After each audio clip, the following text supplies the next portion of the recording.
Hey, welcome back to the Quit Your Day Job podcast. Today, Nathan and Brooke and I talk to Daniel Batal, video extraordinaire. How do you think that went, guys? Amazing. He had so much knowledge to give to our audience and so many great tips, and not just tips for shirts or anything or videos. He had some great sage life advice. So he kept talking about like his age was a disadvantage, and it definitely isn't. It gave us some great wisdom and some great feedback about what he's learned throughout his life and coming from a creative background himself. So I can't thank him enough for spending the time and talking with us today. So yeah, it was super impressive. I was shocked that he didn't actually have a marketing background and that he just figured everything out as he grew his channel. That was wild. Yeah, which is why he's so good at actually breaking things down and making them digestible for people to actually learn themselves, is that he had to learn it himself as well, so he knows how to explain it. All right, Brooke, do you want to push the magical button to play the interview here?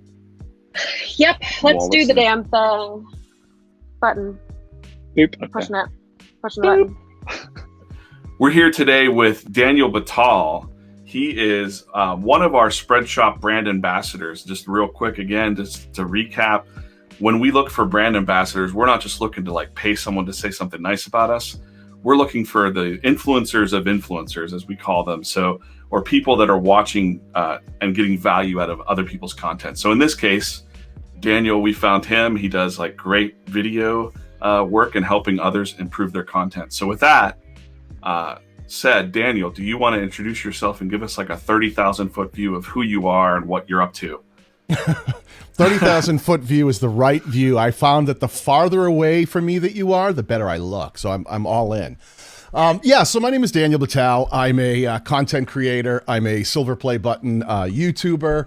I'm also a brand influencer and SEO consultant and software consultant for a lot of different companies. So I wear a lot of hats in any given day. But basically the main thing that I do, my mission in life and on my YouTube channel, is I help content creators make better content in order to grow their YouTube channels. That whole mission of learning to make videos, make them better, make stuff that people will want to watch, get it onto YouTube, and then start being successful as a content creator, because the journey doesn't end when the video is done. There's a whole nother path that you're still on. Sweet. So like, is this your full-time thing, or do you have like, it sounds like you have a background in marketing then? So what does it? How did you? Yeah. Good. I pulled the wool over your eyes as well. No, which is really funny. I was a professional musician for a lot of years. I had a couple of major label record deals. Guitars. Yeah, there's a lot. There's a lot to unpack with me. Great.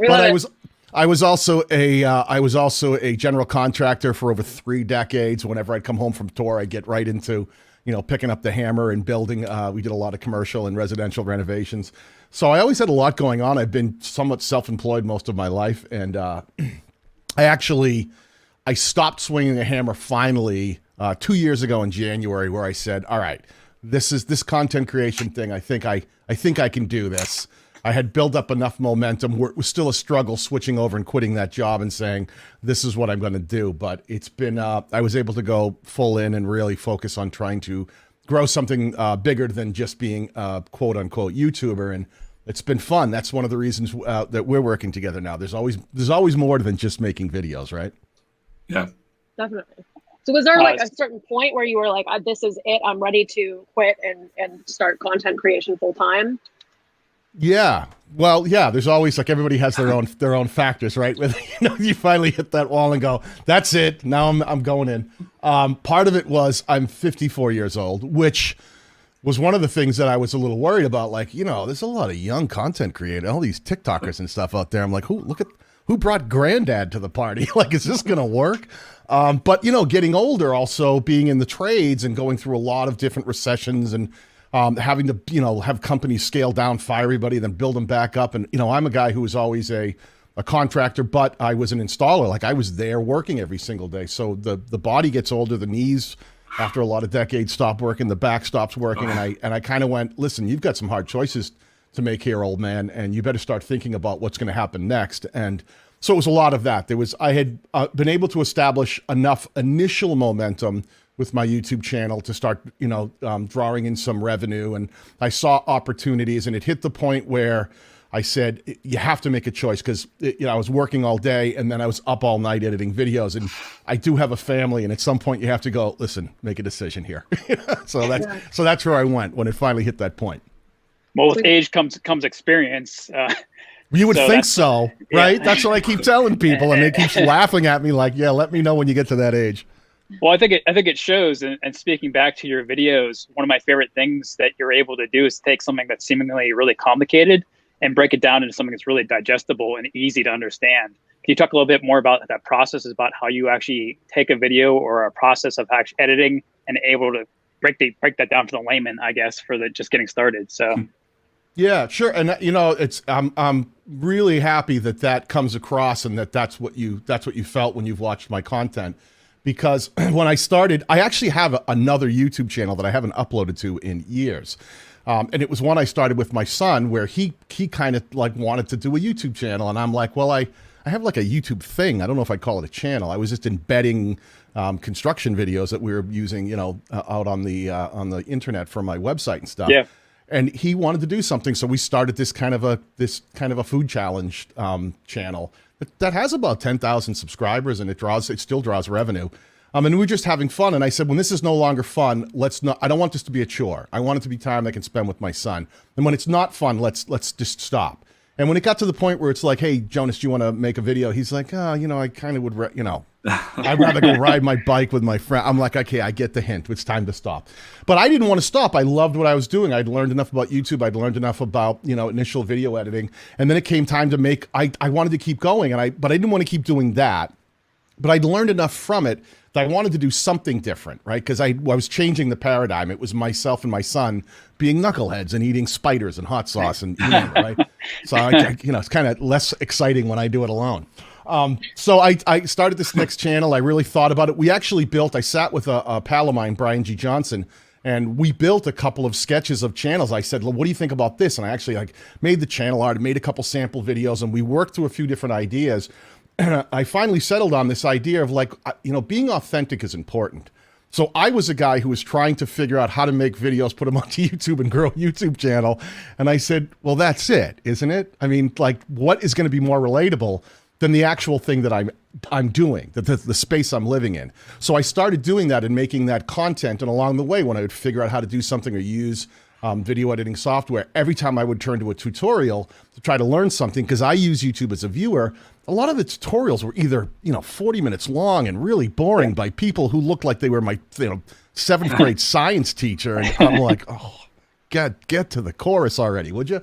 And so I said, I know if I can make these fun, quick, to the point, and digestible, if I can take things that seem complicated, and if I've figured out how to do them, if I can just explain them in layman's terms, well, just do this or just try that, and you can pull this off using very simple editing software, not like super high-end, high learning curve, crazy Adobe Premiere Pro or After Effects. If I can do it with simple software, I bet you I can connect. And I started down that path, and lo and behold, the better I got at doing it, the better the video started performing, and the better people started responding to them. That's awesome, man. We've just been kind of in awe, watching your videos. I know I started to dabble a little bit with my side, my side thing is doing comics and stuff like that. And I was watching a lot of your videos thinking oh, wow, I'm getting tips from the StreamYard videos you do. And that's why we're using the StreamYard software. So I feel this knowledge really passes down. And from the Spreadshop side, of course, we're merch, and we know for a fact that creators have that merch, that stream of income, or that stream of spreading their brand with their merch. And that's kind of how we're trying to connect with people like you. And you mentioned Brian G. Johnson. So he's another one of our ambassadors. He's fantastic. Sure is. I've watched his videos in the past as well, too. So it's just really nice. And how does that feel to know? I mean, you must feel it, right? When people, that you're helping people, that your content is actually helping someone improve. So I guess that's part one of that. How does that feel? And part two is, what's your advice to somebody out there that's stuck in a shitty day job that they don't like, and they're thinking about doing something, but they're like, oh, I'm 40, or I'm, at whatever age they are. 40. It's too late for me. How do you get people motivated to just start something? That's a great question. So the first part of that question is, how do I feel when the stuff connects? I'm one of the things that people say about me, like, you know, I'm right about 200,000 subscribers now, which I feel very blessed that the channel has been able to grow to that size. You know, I make a point of always going into the comments section and answering as many comments as possible, to the point that if you go to almost any one of my videos, 90 to 95% of those comments, unless they've slipped by me, have been responded to in some way, because I always felt like, boy, if someone's going to take the time to watch my video and leave a comment, I'm gonna honor that time and try to get back to them, and at least, you know, try to answer their questions, or if they were just saying that it was really good content, you know, let them know that I appreciate that. And that's been a big part of it. Like that whole staying connected with the people who are taking the time to watch my content, no matter what size my channel is. There may come a point down the line where it becomes impossible to do that, but one of the comments I always get is, you know, I'll respond to somebody and they'll be like, I can't believe you responded. I'm like, well, what were you expecting? You know, when you left a comment. I guess there's enough people who don't, that I wanted to be, again, that different guy that really connected with people. I'm no different than any creator out there. I don't care if I have more subscribers or more views than you do. We're all on the same path. And I wanted to make sure that my journey never got detached from the journey of everybody else. I started coming to YouTube. I had 0 subscribers and 0 views, and I had to figure out a way to do that. So that portion of the question was really, I'm honored anytime someone takes the time to watch a video, subscribe to my channel, share a video out, or leave me a comment that either asks a question or tells me that they may have liked something that I did, or it helped them in some other way. What was the second half of that question? I talk so much I forget. The tip for anybody that's out there thinking about something and they maybe started or they haven't started it yet, like, what's the main driver? How would you consult someone and say, like, get going? Like, what's the biggest tip to get going? Well, that's just it. You know, being a content creator and a YouTuber in specific is hands down one of the hardest jobs that I've ever had. And I've had some pretty hard jobs. You know, I was ripping second stories off of the house and adding third story. I mean, I've had some tough jobs. But this thing requires you to wear so many hats. I mean, you have to be, you know, if you're making content and you're on screen, you have to be an on-screen presenter. You have to understand the equipment that you're using, microphones. You have to understand computers. You have to understand software that you may be using along the way. You have to know how to actually be a videographer. You have to know how to be a video editor. You have to know how to learn SEO, because part of YouTube is also a search engine. So you have to understand how to do keyword research for certain things when you want to be found in some of the traffic sources like YouTube search. You have to understand how to be a graphic artist, because you got to make thumbnails and channel art. And it is such an overwhelming job that what I try to do is simplify that for creators and say, listen, don't get caught up in the weeds of it. That will come. It's going to take you time to get good at all those things. So don't jump in, make 3 videos and go, well, it's not working, nobody's watching my videos.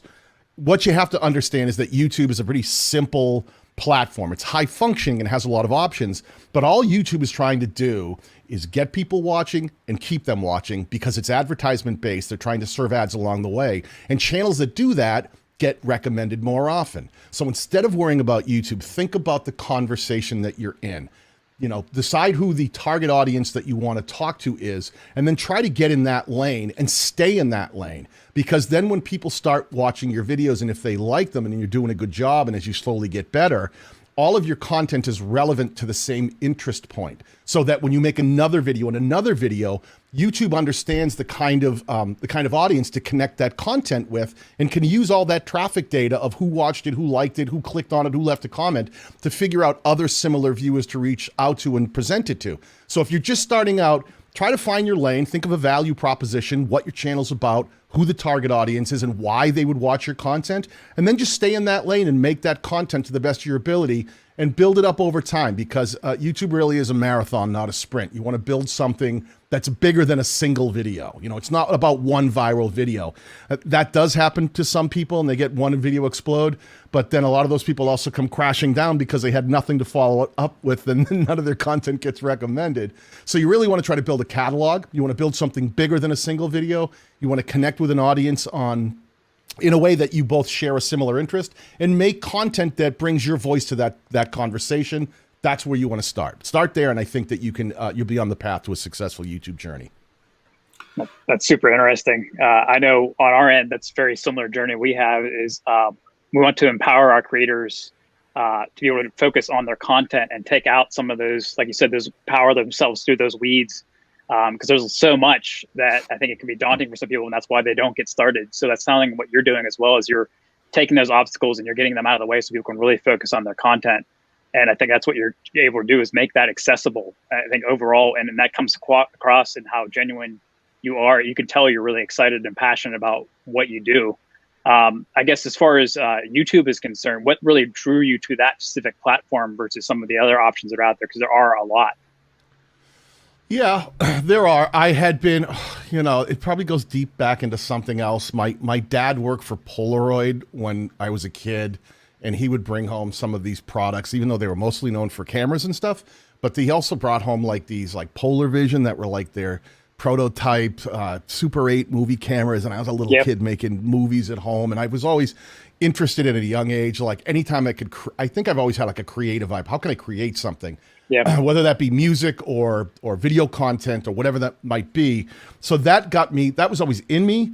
But when I specifically looked at YouTube, like I mentioned earlier, my son kind of brought me back into it. I'd been using it as nothing more than a hosting platform for videos because when I was in the construction business, there was a time in my life when if you were in construction and you wanted to make a living and you wanted to get your name out there, there was the yellow pages. You'd spend $7,000. You'd try to get an ad that was full page, hopefully near the front or on the back cup, somewhere it was obvious, not buried in between the T's and the U's, right? You get that good placement. You'd spend like $7,000, and that was it. That was your advertisement for the year. Well, the phone book went away, and Google shows up, and now it's like, oh, I got to be found on a search engine, and it wasn't like it was today, where it was like, we now have all these localized searches and all this stuff that, Google's really optimized. I was on Google and my little renovations company was trying to compete for front page views against Bob Vila in This Old House. I'm like, well, how am I going to beat him? So there was a lot of learning and I got really interested. And I found out once video started taking off, I started realizing that video on Google actually could help you get recognized because if you had videos that served a particular search, you could potentially get those videos served in the videos tab. They're now all onto the front page, which is even better. But there was ways that things could get served, and so I started using video. And then when my son, wanted to do something, I said, well, I already kind of have a YouTube thing. And then just looking at the data, like if you look at I still consider YouTube a social media platform, and because it is. And at the end of the day, it's a search engine.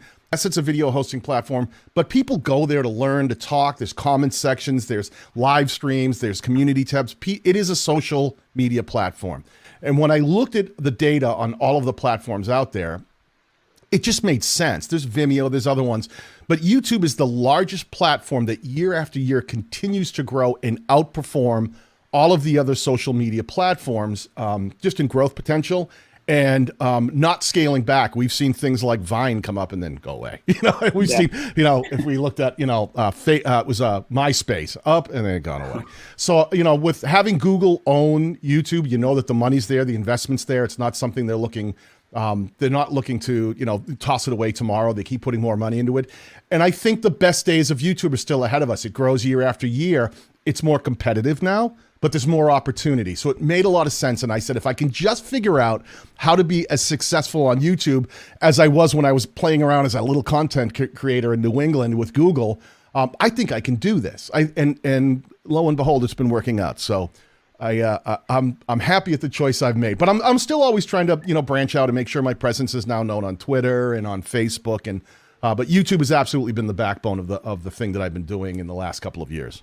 We're happy with the choice you made too. So yeah, for sure.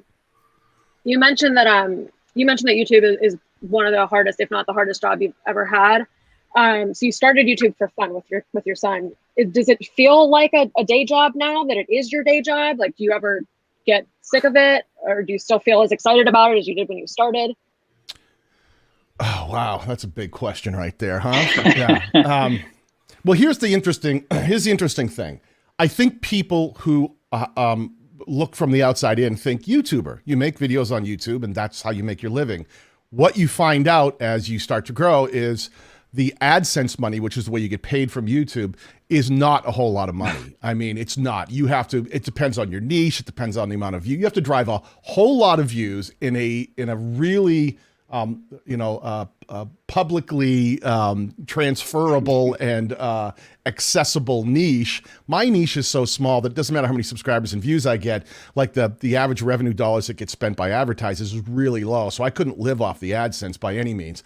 So what I realized as I started getting into this is I had to have a revenue strategy. So when we talk about the thing that I do, it's all of it. It's making video content. It's working with brands. It's live streaming. It's going to events. It's doing presentations. It's creating merchandise and putting that out there. It's creating courses. It's having memberships groups, doing consulting with other channels, teaching them the things that I've learned along the way and helping them get on the path. So it's it's like my old man, my dad, like he's in his 80s and he's always like, explain to me what it is you do for work. And I have to tell him it's like this really big umbrella of I'm a content creator at heart, but it's a much bigger thing, right?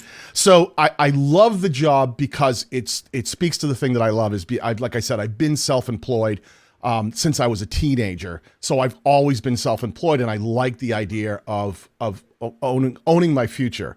But there is the harder anything is, the success is so much more rewarding when you turn around and you go, wow, I'm actually making this happen. Because I set goals. My first year in, I said, I want to hit 10,000 subscribers by the end of my first year in. And that's a lofty goal on YouTube from zero. I'm doing this serious now. It's no more playing around with my son and eating. I'm going to do something. And I hit 10,000 subscribers in 10 months. And by the year mark, I was at 17,000. I came around the turn of the year and that's where I was like, okay, let's do this. Right. And I said, I set goals for myself. It's all about setting goals. And I said, by the end of this year in 12 months, I want to double my income. I want to land a speaking gig at one of the big conventions that I was starting to go to. And I wanted to have a silver play button. And by the end of the year, I had my silver play button. Wow. I was speaking at Vid Summit. And, I had more than doubled my income. So that's the thing for me. As long as I'm setting goals and figuring out a way to grow effectively and make the career always be what I want it to be, instead of letting me get sucked down the road of what other people want it to be, I'm happy. Do you sleep? Do you sleep? Rarely.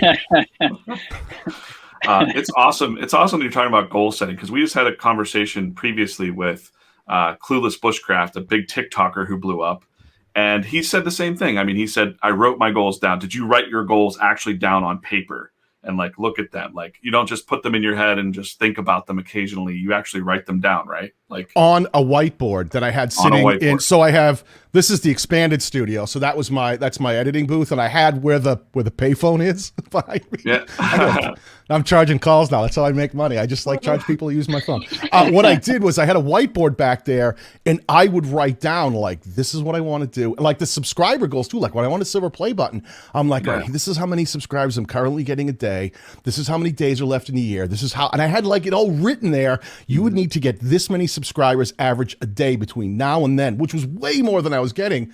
And I went, I don't care. I'm going to figure out a way to do it. And I'm a data geek at heart, but I wrote it down and I looked at it every day and went, and I remember scratching those off early and going, man, that's so crazy looking back. Like that was such a big goal for me. And now being here is the goals, you wipe them off and you write a bigger one. Yeah. No. I feel like the more people we talk to, we're going to see these connections because he's on a different part of his journey where he's just kind of starting out and blew up on TikTok.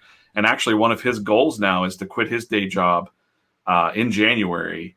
And he wants a silver play button. So it's funny to hear you say how you achieved that. And he's thinking the same. It all kind of works the same way. If you don't set those goals and actually try every day a little something like towards that goal, then it'll never happen. So it's really interesting to hear these patterns. And I love it. We kind of do it internally too. Like we set our own goals and just for private stuff or just stuff with Spreadshop, even our internal team. We see that when we write it down and then we look at it a year later, we look at that list and we're like, holy cow, we did that. We did everything on the list. This is amazing. So yeah. For me, it's much easier for me to deconstruct something, right? Because that's exactly how my content is. I think about what do I want to make a video about? and I have no idea how to make the thing. Like I'll find a target and go, oh, wouldn't it be cool if I could, go out and film myself standing in a parking lot and flying out like Superman. I have no idea how to make that, but I just made that the other day. I had to go deconstruct it, know what the end game was, and then figure out a way to get there from where I was. Didn't have the skill set, but I knew I could figure out how to do it. It's the same thing with the goals that I have for the channel. Figure out the different objectives, be reasonable in them. I know some people set this, objective like, I want to be a millionaire. Well, it's a little harder to break down, from zero. Set a reasonable goal and say, that's a harder pace than where I'm at right now, but I know I can get there. And if you set a reasonable goal and say, it's going to mean that I have to push, but it makes me want to push because I know I can do it if I just work a little harder or a little smarter along the way. Now, you spoke on it just a little bit previously, but I want to kind of keep with the same topic. What is next for you? What is your next plan? What is your next goal list? What's the future of Daniel's channel? Yeah. World domination. Okay. There we go. You heard it here first. Stand back, everyone. No, it's the ultimate goal right now in a broader sense is to expand the brand because the brand really is Daniel Batal, and the brand is all about helping creators, make better content, grow their own YouTubes, and expand as content creators, so they themselves can actually potentially turn it into a career. So specifically, once you hit a certain subscriber count, those sort of go out the window. The way that YouTube works is like, it's really exciting to hit 10,000. It's really exciting. You get a silver play button at 100,000. And then it's like, does 200,000 matter? Does 289,000 matter? It's like, so it's like, 500,000 is probably the next thing I'm looking at, but subscriber count matters less to me. It would be nice to be someone who could get 1 million subscribers on the channel, but I care more about helping creators. So my goals are more flattened out, which is a lot of the reason that I'm here working with you guys is I want to expand the conversation beyond make better content, show you how to edit videos, and then put them onto YouTube and then grow a YouTube channel. Because like I just said, you can see my journey has expanded. I've had to learn how to have conversations with brands, figure out how to work with them, figure out how to create my own merchandise, sell merchandise, make sure that I integrate in so many different ways as a larger revenue strategy. So doing these things, these are really my goals. I love working with you guys because you guys really are into helping creators do the thing that they want to do, right? Yep. The merch falls right in line with that, and being able to print and being able to expand your brand and get your brand, really labeled, printed, and recognized.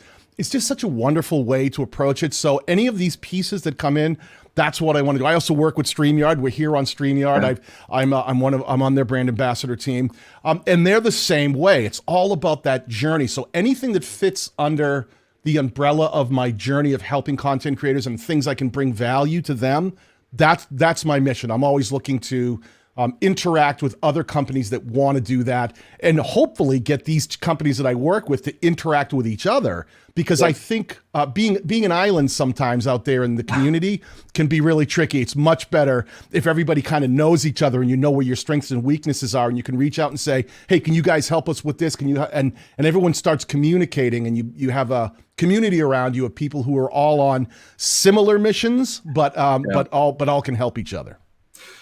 I had a real quick question before when you talked when you were starting your channel talking to Brian G. Johnson. So for someone out there that doesn't know anybody, how did you meet these people? Did you just reach out to them? Did you know them personally? Like, how would you suggest somebody actually start communicating or getting involved with the community? Yeah, there's a whole methodology in there. I won't break down too much, but when I first worked with Brian, he had a Facebook group that was the Tube Ritual group that I had joined. I made sure I was involved. I was asking questions. I was trying to help other creators. I was much smaller then. I was trying to help people on things where I could help them, and I asked questions when I had questions, and I tried to be involved. Again, community. Brian and I got to be friends in there. He eventually made me a moderator, and down the line, I actually became the administrator of that group. But in there, I actually paid Brian. Brian was a consultant, and I went, listen, I'm trying to fast track. I need to gain as much knowledge as I can and cut through the malarkey. I need someone to speak to me, and he had been successful on on the platform. He'd written a book that, you know, he had an entire Tube Ritual book. That's where the group came from, where he talked about in his first year, he had a mission to hit 10,000 subscribers and he did it. I said, this is my guy. So I hired him and he consulted with me. But in that process, I'd originally reached out to him and said, let's do a collaboration. And I pitched him on an idea and he said, no. So I went and I actually, the very first videos on my channel are all about the back end of that collaboration. I made like 2 or 3 videos about it. I went back, reworked the idea, came at him again and said, well, how about this? And then he was like, whoa, okay, yes, let's do that. Yeah. So we're now really good friends. But that was it. It wasn't just, you get what you give. You know, to expect people to reach out to you and help you for no reason in any part of life is unreasonable. You know, you need to create value. You need to create relationships. You need to create trust. You need to create engagement. You know, you need to be able to help other people before you would ever ask them to help you. And that's what I would say is, you know, don't go in expecting anyone else to help you if you're not in there doing the work every single day and giving that same thing that you expect to get back, because that's how that community thing works and that relationship works. So build something, prove to people that you're in there and that you're part of something. And when you, just like any walk of life, once you're accepted into communities and people know who you are and you've made your mark, just because of, you know, not like you have to have the highest performing channel, but you've proven that you're the kind of person you are and the kind of content you're making and the kind of human being you are, that people would go, yeah, I just really like this guy. I don't care how many subscribers you have. He's just a good guy. I go on a lot of shows where I do interviews with really small channels because they're people I've gotten to know and they're just wonderful people. And they're like, will you come on a live stream? And I'm like, you bet I will. Tell me when. I'm in. Yeah, great. Do you have any questions for us? Like anything that's going on, like that you're questioning us? Like, do you want to know anything about Spreadshop or anything live or anything that anyone else should know? Yeah, well, for me, I'm always interested in. We mentioned this really briefly before we started the interview. Yeah. Is what you guys have in plans for expanding the thing that you do. Like, I think a lot of people go, yeah, T-shirts, hats, and stuff. And I'm always interested in, like, what's the new merch? What's the new thing down the pipeline? You probably can't tell me because we can't talk about that. Then someone else is going to do it. What's the next step that you guys are thinking about to go, this is how we get bigger. This is how we grow our brand and how we expand out from where we're currently at. Yeah, so I'm comfortable saying it, and if I get in trouble, well, they can just, they can fire me and edit it out. Yeah, no, we have some definite goals. Like we've had embroidery on the line for a long time. We just want to make sure we do it right. Because a lot of companies will, and this isn't me like praising Spreadshop or whatever, but a lot of other companies will come along and offer something, and they're not really offering it themselves. So we produce a lot of this stuff ourselves. Like we find the machines, we look through the processes, we test the things throughout all of our plants and stuff like that. So yeah, definitely, embroidery. We've talked about adding in some screen printing. That's a little far off, but we're also doing a lot coming up here. We're going to be doing a lot of non-apparel products. So we're talking like probably digital products in a better way so that you can sell your ebooks and things like that. I use gumroad.com right now for my digital products. I love Gumroad, and I've been showing them as kind of a model of like, this is the way that digital products should be sold.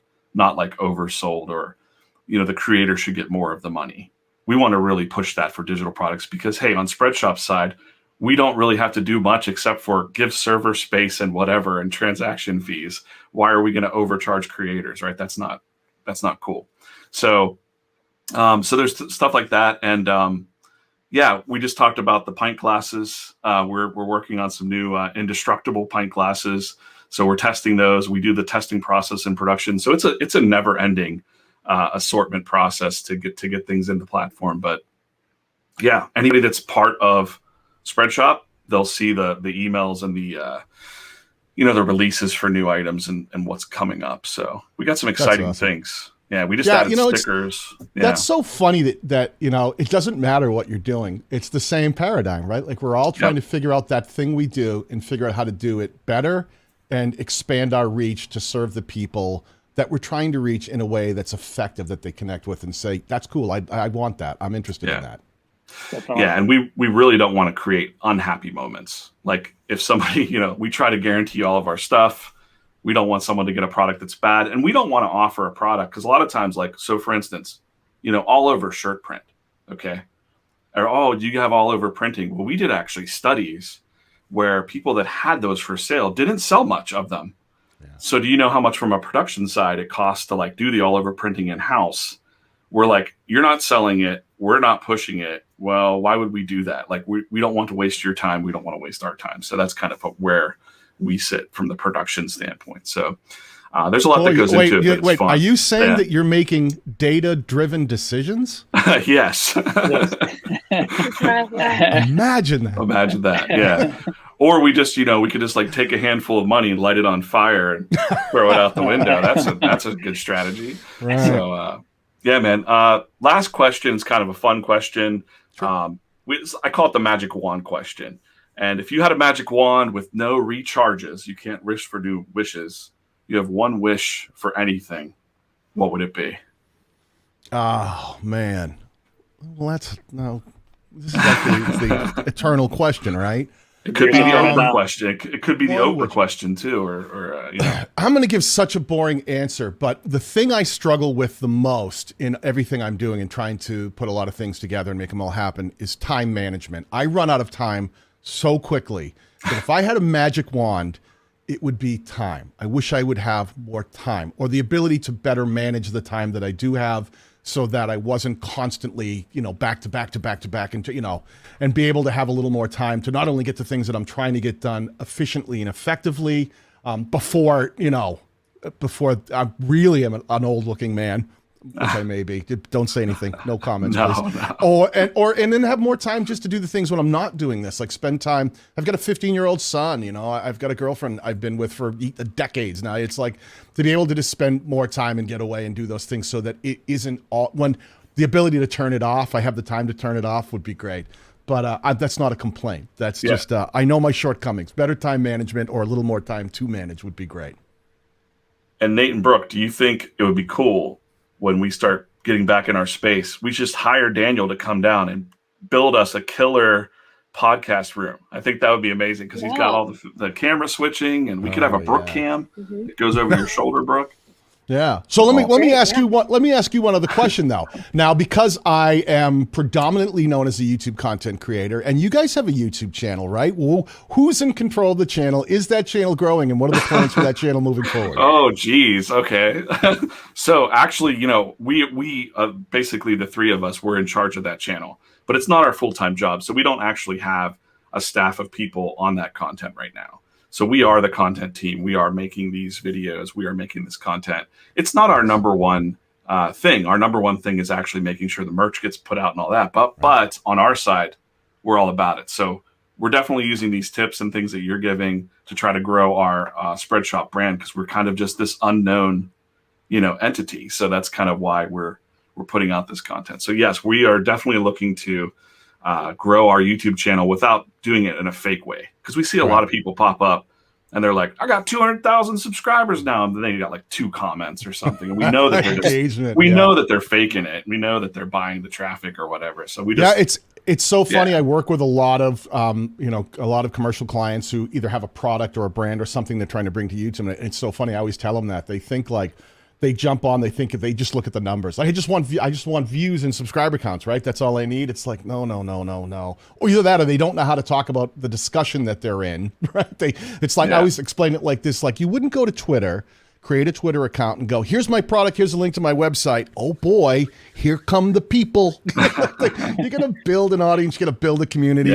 And those rules apply to everybody. So, man, I might have to talk to you about your channel. I might have to do something. Okay. Definitely. All right. Yeah, for sure. A lot of our videos actually come from our community right now. So we wait to hear pain points or things people were actually having issues with. And then we try to build the content around that a little bit to try to remove those obstacles. And we talked about that earlier. It's trying to make it as easy as someone to get through the front door as possible. And that's what we're kind of trying to do with our channel right now. But it definitely could certainly use a push. So your magic touch would be much preferred. So sweet. No, well, you know what I said earlier. I've got so much time on my hands. Let's just squeeze it in the schedule. Yeah, right. Get down here. I think we all need a pause button. Just yeah. Although we are planning to do some commercials, like some more. We're working with a local videographer. He's great. He's fantastic. Nice. He used to work for American Eagle Apparel, and cool. He's making some cool videos for us on the side. So like some more product. Exciting things like we loved your merch unboxing video. That was just fun. the energy and stuff, you know, like of it. Like we want that higher energy. Like it's exciting to sell merch and it's exciting to have your own stuff and make money from it. And yeah, it's a funny thing. It still surprises me today, which is I made a video the other day that was just basically explaining print on demand, because it's surprising to me how many content creators out there don't understand print on demand. They're like, what does it cost me? Well, you know, unless you're hiring people to do the designs, nothing. Well, how does Spreadshop make money? Well, they make money, you know, actually printing it. They have their profit margin built in. You make on top of that. You assign what you want to add as a markup. Oh, well, how much does it cost to have a Spreadshop? I'm like, no, they're free. They host it. Like every time I tell them free, they're like, what's the catch? Yeah, what's the catch? Yeah, exactly. We run into that problem a lot too. People don't believe that we're real. Yeah. Yeah. Well, that's great. I mean, that's been my joy here. When DJ had first reached out to me, and I, you know, it was Lauren and DJ I talked to, and I still have up on my shelf one of the original Spreadshirt mugs from my original channel with my son, because it was the first company we ever discovered like really using print on demand and made merch and sold some of it. And we were so, you know, my son was excited, like I've got my own merch line. So when we eventually had the conversation, I was like, I am all in. I love you guys. I've known about you longer than you've known about me, so it was really fun to connect. And that's cool too, because like when we started out, I mean, Nathan's been here for 10 years. I've been here for almost 9. 10. We started out. We were. Did you start when you were 13? Well, you look like an old man. I'm actually 34, so been here for a little bit. Yep. Yeah. But we that was our main clientele. Were all the biggest YouTubers at that time. 2010, 20. Yeah. We're talking, you know, PewDiePie and all the big the crazy YouTubers were our top customers. So people know the name Spreadshirt from when you were running your channel. And so now we're Spreadshop, the shop part of it. And we always kind of took the thing of like, our expertise is in merchandise. Our expertise is not being on camera and being like, hey, you know, come and buy some merch, you know, like we just wanted to keep our expertise on that. So the content side, but on our side here, we've definitely been pushing more and more quality content to do exactly what you're doing. Inspire people to try something new.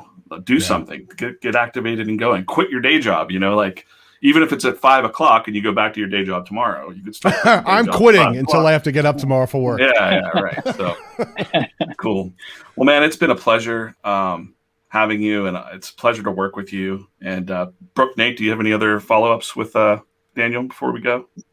Just saying that when we talk to content creators that are as genuine as you are, it makes the conversation flow so easily, and it really shows in not only this conversation but your videos as well. So thank you so much for taking some of what you already said. It was very limited, some of your time to talk with us today. So thank you. Oh, I appreciate the kind words, and I'm glad to be here. It's been a blast working with you guys. Thank you. I have a kind of off-topic question. Your voice is fantastic for video, for radio. Has it always been that way, or did you have to like figure out, like, I'm sure the mic has a lot to do with it. That looks like a nice mic, but your voice is just so great.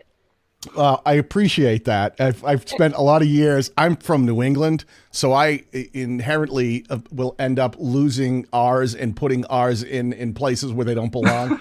So it's being a musician for a lot of years and then being in front of, you know, thousands of people at a microphone helped me at least work on a cadence and the ability to at least be able to say something that wasn't completely inauthentic and whatever that might be. So again, I always talk about that YouTubers bring skills to the table that they usually developed somewhere else, and that's what helps us have our own individual physical voices, like what we bring to conversations. But I appreciate that. I'm always trying to be a little better. I do have some nice equipment. I have definitely leveraged trying to make sure that the things around me help hide some of the rough spots.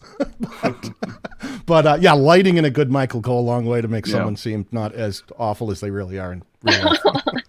All right, one last question. Are those real candles behind you? Yeah, which is really tricky because that wood there, it could light on fire at any moment. I was going to say, and I would hate to have those things light the place on. I was going to say that's a fire hazard, Daniel. Be careful in there. I don't know. They're all battery operated LEDs, but it looks cool. Great. This has been a great conversation, and thanks again, man. Yeah, no problem. Again. You guys all have a great day. Thanks so much. You too. Wow, another great interview, Daniel Batal. I was pretty serious about having him come down and make a kick-ass podcast studio for us. I'm just saying. So we gotta make some time for us. It sounds like he's a busy man. Yeah. What was your standout from that interview, both of you? I think for me, it was about just getting started and worry about some of the processes later. He mentioned that a few times, but basically a lot of people get bogged down in these small nuances, whereas the only way to actually get started is to start doing something. I think that goes not only for selling t-shirts, but also making videos or anything in life, really. Is just to get started, and then some of the other stuff will kind of come in later. So yeah, that for me, for sure.